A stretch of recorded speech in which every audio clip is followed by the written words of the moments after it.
Hi, and welcome to Conversations with B'nai B'rith. I'm CEO Dan Mariaschin. Today, we're delving into a pivotal yet often overlooked chapter in Middle Eastern history, the 1929 Hebron Massacre, where nearly 70 Jews were brutally killed by their neighbors in a shocking eruption of violence. Joining me today is Yardena Schwartz, an award-winning journalist and Emmy-nominated producer who spent a decade reporting from Israel until 2023.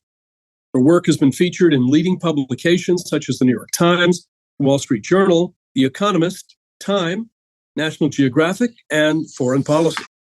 She began her career at NBC News and MSNBC. In 2013, she earned an Emmy nomination. And in 2016, she received the RNA Award for Excellence in Magazine Reporting. Ghosts of a Holy War is Yardena's first book.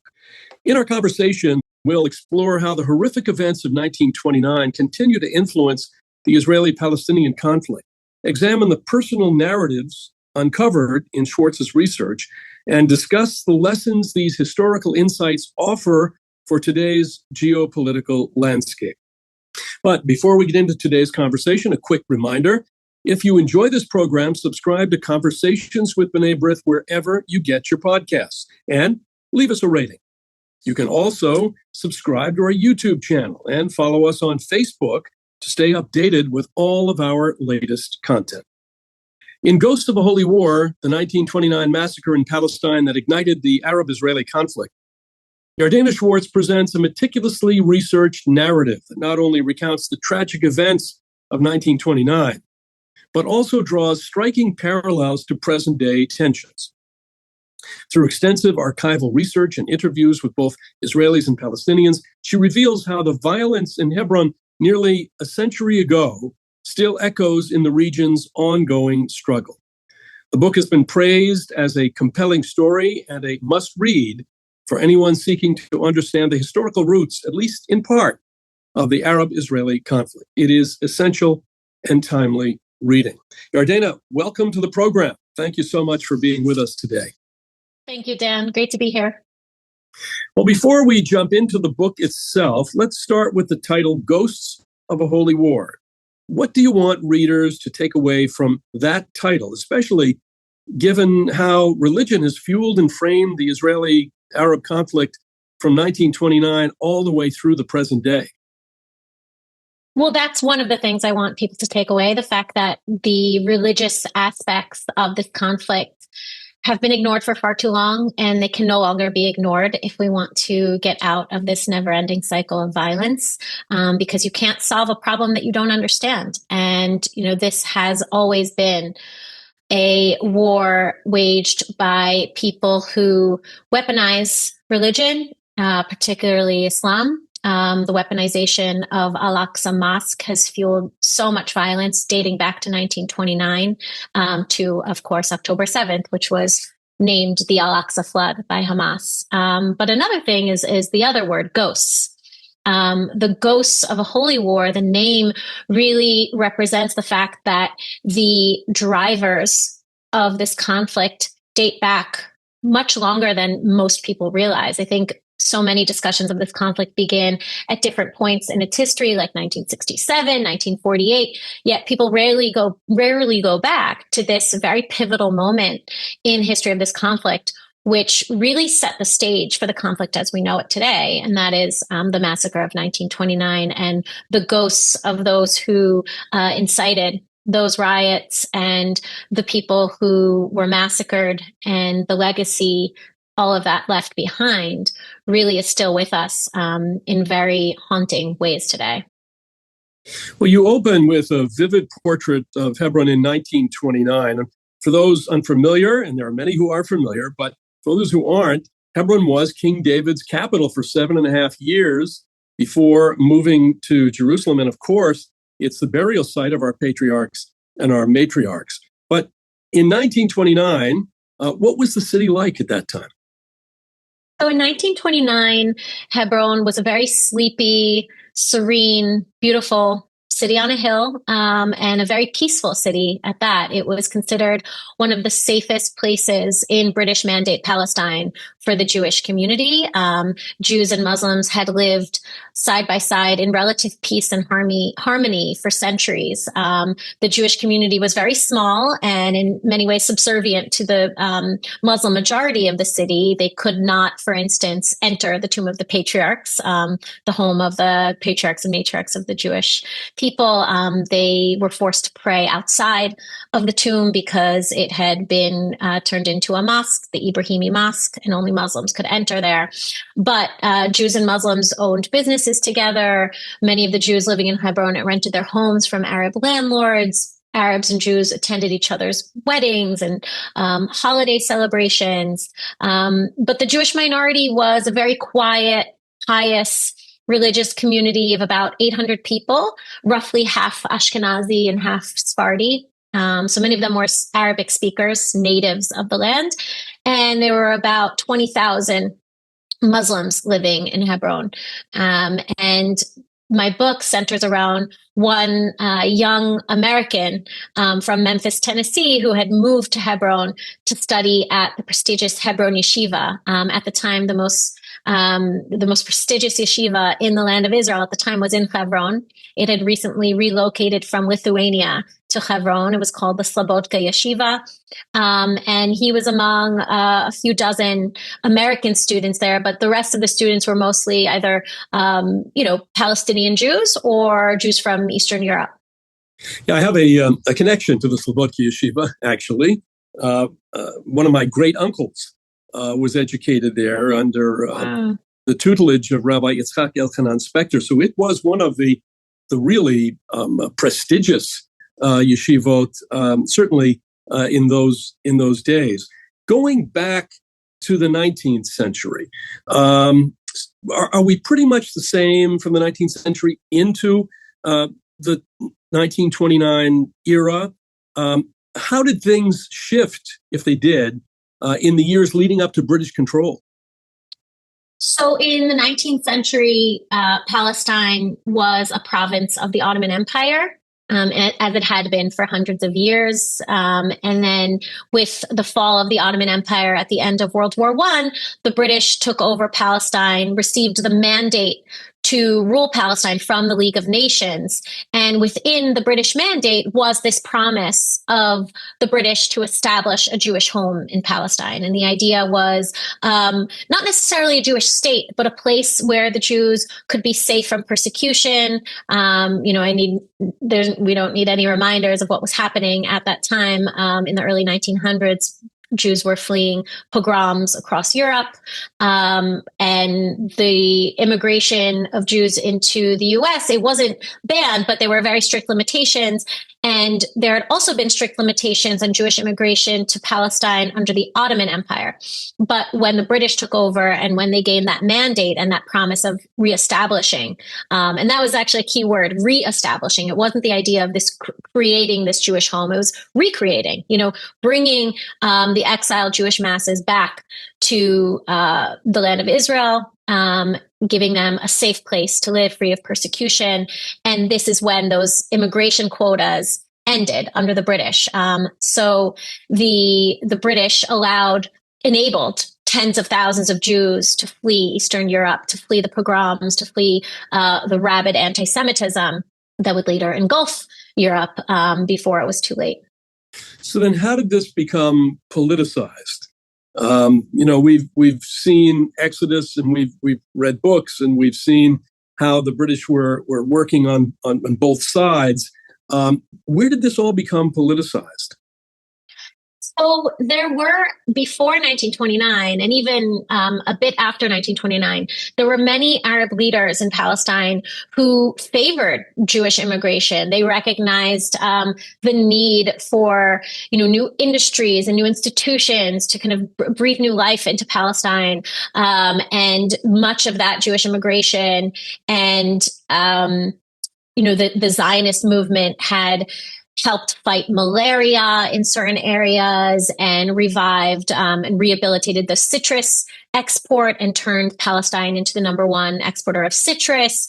And that had boosted employment and wages for many Arab laborers as well. So there were various Arab leaders who favored cooperation with the Zionist movement, with the Jewish community, but there were others who did not, and others who really resented this equalizing between the populations, because under Muslim rule for nearly 1,000 years, the Jews of Palestine had been second-class citizens. They paid special taxes. They were forbidden from going into certain holy sites. They were forbidden from living in certain areas. And with the rise of the British rule over Palestine and the British mandate, that started to change, and suddenly Jews had more rights. Suddenly Jews were allowed to immigrate in larger numbers. And there was one particular Arab leader, Grand Mufti Haj Amin al-Husseini, the most powerful Islamic official in the land, who was actually ironically appointed by the British, by a British Zionist Jewish leader, Herbert Samuel, mistakenly so. What he did was he had been dogged by years of allegations of corruption, nepotism, and misuse of religious funds. And what he did was he started a rumor about the Jewish immigrants and about the Jewish natives of Palestine, that they were working to conquer Al-Aqsa Mosque, to destroy the mosque and rebuild the ancient Jewish temple in Jerusalem. And he started to spread that rumor in 1928 after years of campaigning against the Zionist movement and not really getting much traction there with his people, because on the ground his people saw that the Zionist movement was actually, doing pretty good things for Palestine. But since he couldn't accomplish his goals with, speaking out against Zionism and what it would do on a land basis, he moved to the religious arena. And with that incitement and that disinformation campaign, there he was wildly successful. And over the course of a year of spreading that rumor about this plot to destroy Al-Aqsa Mosque in Jerusalem, that rumor and that lie started to gain traction in the Arabic press, and also in mosques throughout Palestine. The imams that he had appointed were echoing that lie in their sermons. In Hebron, it actually took on another kind of localized flavor. They said that the Jews within Hebron were actually working to conquer Ibrahimi Mosque, the tomb of the Arabic name for the tomb of the patriarchs, destroy that and take it over. So it was really this incitement and this disinformation campaign that began to chip away at any hope of cooperation and coexistence, because suddenly the Arab leaders who did favor coexistence and cooperation were labeled as collaborators. Of course, we see that, the echoes of that today with Hamas's, assassinations of Palestinians accused of collaborating. But that began with the Grand Mufti and his own campaign to silence critics, to silence dissidents, to wipe out any hope of coexistence, because he favored a Palestine that was Judenrein. He later collaborated with the Nazis. He would later flee Palestine and live in Berlin for 4 years in a Nazi-financed state, where he became the leader of the Arab branch of the Nazis' propaganda machine. He spread Nazi propaganda throughout the Arab world, recruited tens of thousands of Muslims to fight for the Nazis, and he had wanted Hitler to be successful in his war in Europe, so that once he finished conquering Europe and solving Europe's Jewish problem, that he would come to Palestine and solve the Mufti's Jewish problem.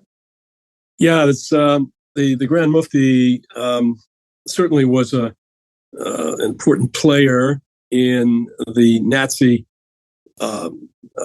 machine of targeting Jews in various places. There's a photograph I remember in one of the first photographs before Yad Vashem went through its renovation. One of the first photographs is the famous picture of the Grand Mufti reviewing the troops in Bosnia during the Second World War. So he was committed to the Nazi plan to destroy the Jewish people. Let's go back to the Machpelah, to the tomb of the matriarchs and patriarchs. Hebron, of course, the site of Abraham's burial field, which later was joined by the other patriarchs and the matriarchs. How this focus on the Ibrahimi Mosque, how did that turn into the actual riot? Was there disinformation out there? I mean, how was this spread? And if you could, tie it together to October 7th. Yeah, so like I said, that propaganda campaign began in 1928, but the spark of when it all began to really just spin out into chaos, culminating in the riots and the massacre on August 24th, 1929 in Hebron, was actually a peaceful march of Jews to the Western Wall, to the Kotel, on Tisha B'Av. And they were protesting against the British failure to protect Jewish worshippers from increasingly frequent attacks by Muslims against Jewish worshippers at the Western Wall. Those attacks were, of course, a direct result of that campaign of propaganda. And their protest, despite it being peaceful, was exactly what the Mufti needed to point to his people and say, look, you see, they want to take over Al-Aqsa Mosque, because he claimed that the Western Wall, being, essentially a part of the Temple Mount, was the Jews' first way. This was their first step toward conquering Al-Aqsa. They would turn the Western Wall into a synagogue. From there, they would conquer Al-Aqsa, rebuild their temple. Of course, all of this is preposterous, but this is what he had convinced his people. And what he did was also spread this rumor, and this rumor was also recycled in the Arabic press and by other Arab leaders, that the Jewish march to the Western Wall wasn't peaceful. They claimed that Jews had attacked Muslim worshippers, raped Muslim women, cursed the Prophet Muhammad. None of that was true, but the truth had become irrelevant. This disinformation campaign had been going on for a year. The Arabic press was complacent in it. And the British, frankly, the British authorities did nothing to combat this disinformation campaign, despite the fact that it was being perpetuated by a man they had appointed to the most powerful post for a Muslim leader in Palestine. And so from that point of that peaceful march to the Western Wall on August 15th, 1929, everything just spiraled out of control from there. There were attacks by Arabs against Jews in Jerusalem, counterattacks by Jews against Arabs in Jerusalem. And on August 23rd, 1929, Friday in Jerusalem, after Friday prayers at Al-Aqsa Mosque, imams called on the faithful to defend Islam with their blood and to defend Al-Aqsa with their blood. And thousands of armed worshippers, they had come that day to the mosque armed. This also is a case where the British did nothing to prevent these attacks, because they saw that these worshippers were armed. And despite knowing that there had been rumors of an impending attack on the Jewish population, they didn't disarm them. And the Palestine police force was almost entirely Arab. Many of the Arab policemen in Jerusalem and in Hebron ended up participating in the riots that erupted that day on August 23rd, 1929. And here we also see disinformation, making the violence that much worse and instigating violence elsewhere. So rumors began to spread from Jerusalem to outlying villages in Palestine that Jews were slaughtering Arabs in droves in Jerusalem, when in fact the opposite was true. Thousands of armed Arabs were slaughtering Jews. In some cases, armed Haganah members were defending Jewish communities, but they were, defending. They weren't, attacking Arabs in the streets. Yet, like I said before, the truth had become irrelevant. And when rumors came to Hebron that Jews were slaughtering Arabs in Jerusalem, the Arabs of Hebron decided that they needed to take revenge on their own Jewish community. And also, they had in mind the previous disinformation about their local Jewish population trying to supposedly take over the mosque in Hebron. So all of this disinformation and all of this incitement combined into this really horrific massacre that if you listen or read descriptions of it, it sounds exactly like what happened on October 7th. So yeah, I mean, look, if you take a look at the 7 decades of the UNRWA education program, inculcating hatred along the same lines. It is inciting. It's all been inciting. But if you take third graders or fourth graders and you teach them mathematics lessons that essentially teach them that killing Zionists is something to be rewarded and something to be admired, you can see the thread going from 1929 all the way down to the present. Now, you've done some terrific research on this. You were able to examine original letters and documents that hadn't been seen since 1929. Where did you get the information? Where did you go to? And how did the information you gathered shape your understanding of what happened? So actually, this book came to me, or the idea for the book came to me in the form of a box of letters that was discovered in the home of a family in Memphis, Tennessee. Back in 2009, this 70-year-old Jewish grandmother was moving out of her house and found this box of letters in her attic. And it contained hundreds of pages of letters written by her late uncle, David Schoenberg, her father's eldest brother, who was murdered in the Hebron Massacre. And these letters were written over the course of his year of studying at the Hebron Yeshiva. And his final letter was written just days before the massacre that took his life. And when this family discovered these letters, they, were captivated and spent about 10 years reading them and digitizing them and archiving them until they decided, this is a treasure trove of history. Somebody needs to, take this story and do something with it. And I'm, so grateful they found me. Actually, they found me through another author, Yossi Klein Halevi, who's probably one of the best authors on Israel. And he put me in touch with his family. He was my mentor over the course of my 5 years of writing this book. And so I used David's life and his letters to really enter the story and take us into Hebron and what it was like before the massacre. And then after his brutal death in the massacre, I continued to tell that story through today, kind of weaving a century of this conflict together to show how we got from 1929 to October 7th and how the chilling echoes of that massacre in 1929 on October 7th tell us both how we got here and how we can find a way out. Let's go back again to the summer of 1929. What happened in the immediate aftermath of the 1929 massacre? And how did it affect Jewish life in Hebron and across pre-state Israel in the years that followed? Well, I think let's go back to what happened on August 24th, 1929, because I think it's really important to dig in there on what took place that day.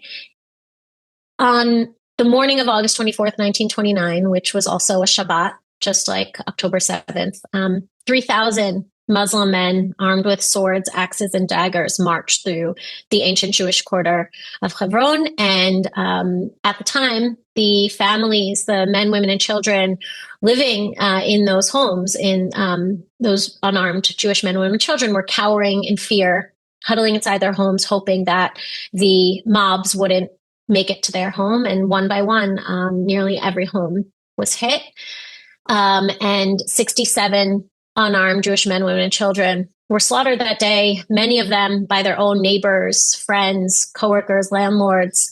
And the British police was almost entirely absent that morning, or the Arab policemen were taking part in the massacre, in which children watched as their parents were butchered by their neighbors, women and teenage girls were raped, men were castrated, people's limbs were cut off, people were disemboweled. I mean, these were the most barbaric, most horrific atrocities you can imagine, to the point where after the massacre, when the British High Commissioner of Palestine visited Hebron, he wrote in his diary that he doesn't think humanity has seen atrocities of that scale in the last, in hundreds of years.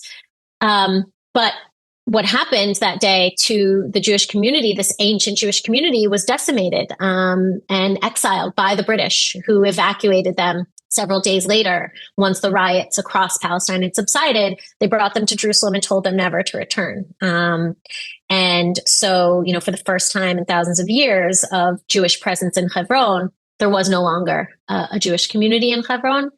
And there wouldn't really be a Jewish community in Hebron again until 1967, when Israel conquered the West Bank and Hebron from Jordan, which had been occupying that territory since 1948. But the reason that 1929 was such a turning point in this conflict was that until 1929, the Jews of Palestine were not united around Zionism. Zionism was still a very controversial movement.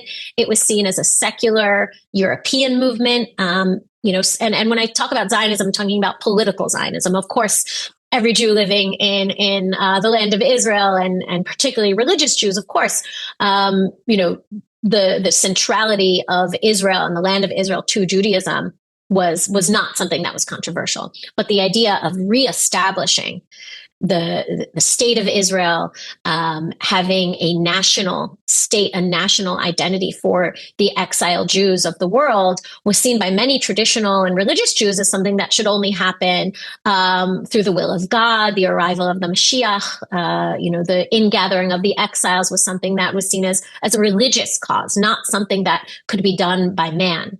And what the massacre of 1929 did, because it was the Jewish population of Hebron that suffered the heaviest losses and the most brutal of atrocities. And this population, of course, was not Zionist. It was, very traditional religious Jews living a quiet existence centered around the study of Torah. They rejected the Zionist movement in general. Not all of them, but this wasn't a Zionist community. Actually, when Theodor Herzl, one of the founding fathers of Zionism, died, and there was a group that wanted to have a memorial service for him in Hebron, the Jewish leaders of Hebron said, no, we don't, this is not our leader.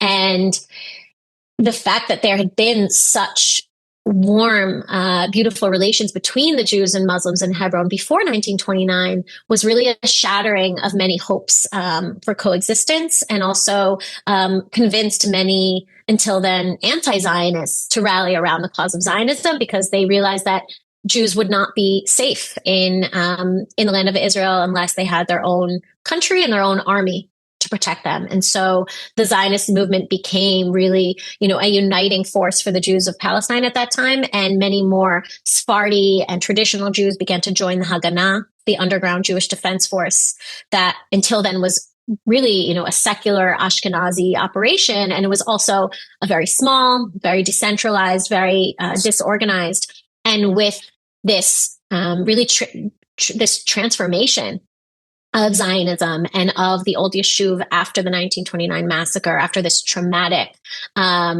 transformation of how they viewed themselves, how they viewed their future, and what they felt they needed to do, it really strengthened the Haganah. It strengthened also more militant,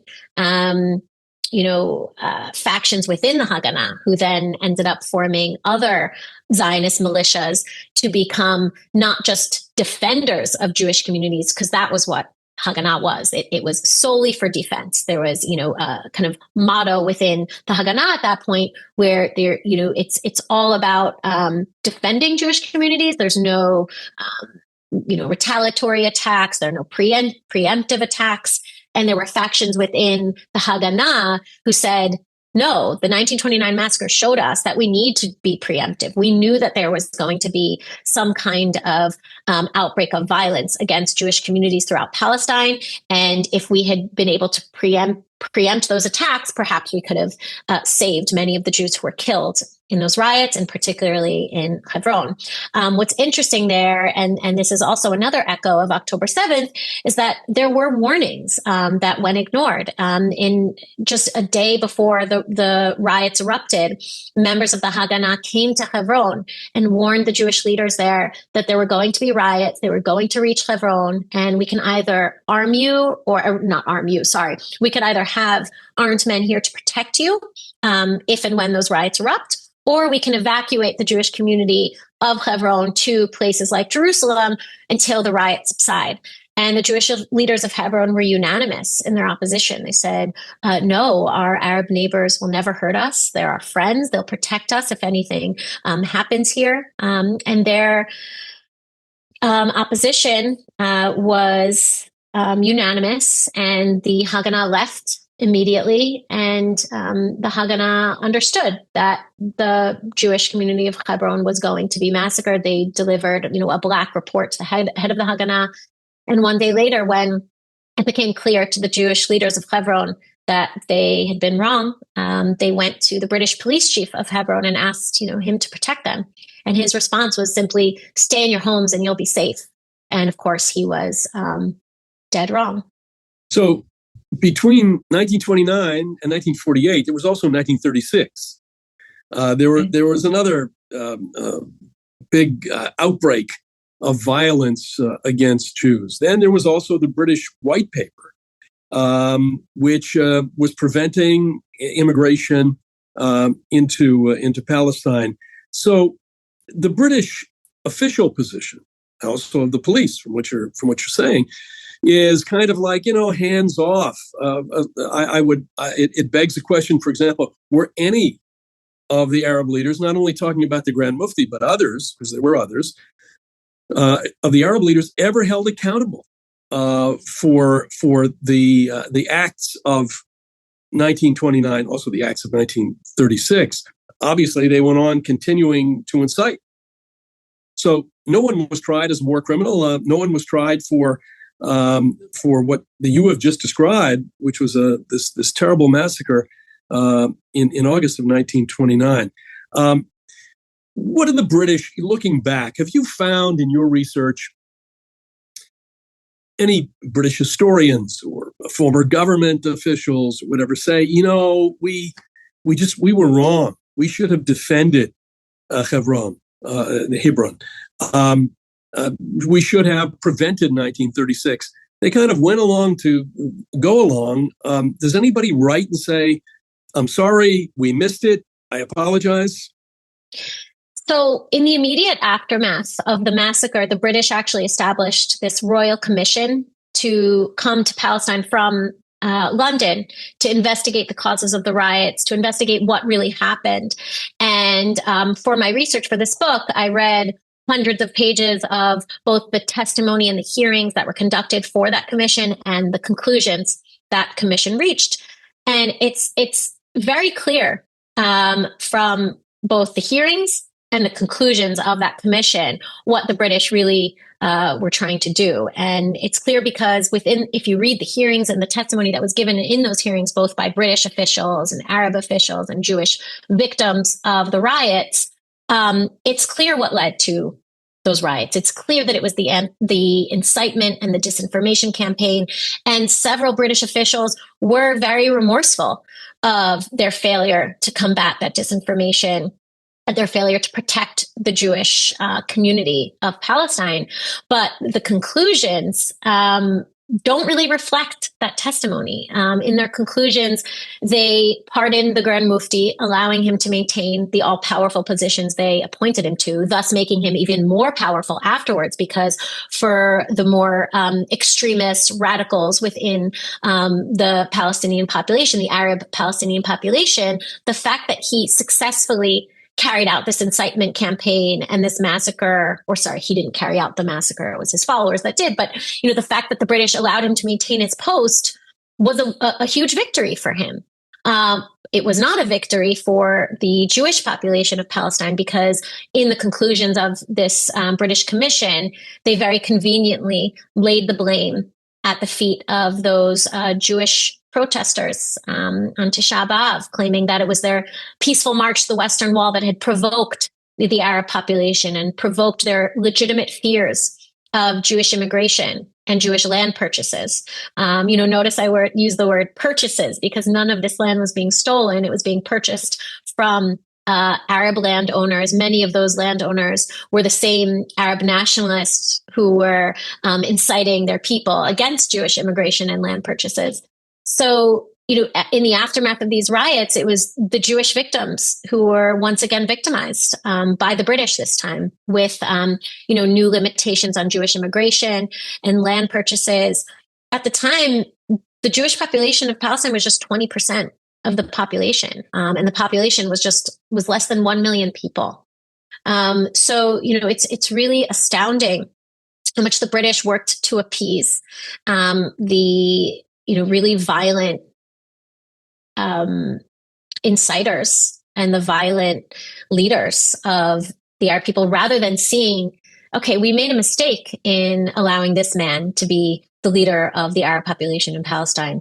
Let's see if we can work instead with one of the less anti-Semitic leaders, one of the more moderate leaders, peace-seeking leaders, because there still were many of them before the Mufti began his campaign of harassment and intimidation and increasingly assassination of various Arab leaders, for example, mayors of places like Haifa and Jaffa. These were Arab mayors who favored cooperation with the Jewish population and favored coexistence. And they were increasingly silenced, intimidated, and assassinated for that cooperation. But British policy increasingly became biased, and it's very clear. I mean, look, I have family members who had to get off in Cyprus off the boat. They were headed toward Palestine. Before and after the war, this was the policy. And so what we've seen in the microcosm of the Hebron Massacre is a reflection on the broader British policy. But let's bring it closer to the present. If I'm not mistaken, you were finishing the book during one of the most traumatic moments in modern Jewish history, modern Israeli history. And that you finished, or you were close to finishing, around the time of October 7th. Did that day change your perspective in any way? And did you update the text to reflect what was unfolding in real time? Yeah, I mean, I was actually 2/3 of the way through my manuscript on October 7th. And I ended up having to completely change the trajectory of my book because, it was always going to be about this massacre in 1929 that set the stage for the conflict and explained so much of what we see today. But on October 7th, the echoes of 1929 were just so deafening and so haunting that the book really needed to become about those echoes and connecting those dots from 1929 to October 7th and illuminating how those forces that led to and the forces that followed August 1929 continued to drive the conflict today, and how the aftershocks of that massacre, that century-old massacre, continue to reverberate today. And, it was just so disorienting to me on October 7th to see really the pages of history I'd been immersing myself in for the previous 4 years come to life in the most devastating, horrific of ways. It was also really, it was shocking for all of us, of course, but I had been living in Israel for 10 years. I had recently become a mother of 2 children I gave birth to in Israel. And 2 months before October 7th, we had actually moved back to the States just to be closer to my family, since I had been, I'd moved to Israel alone.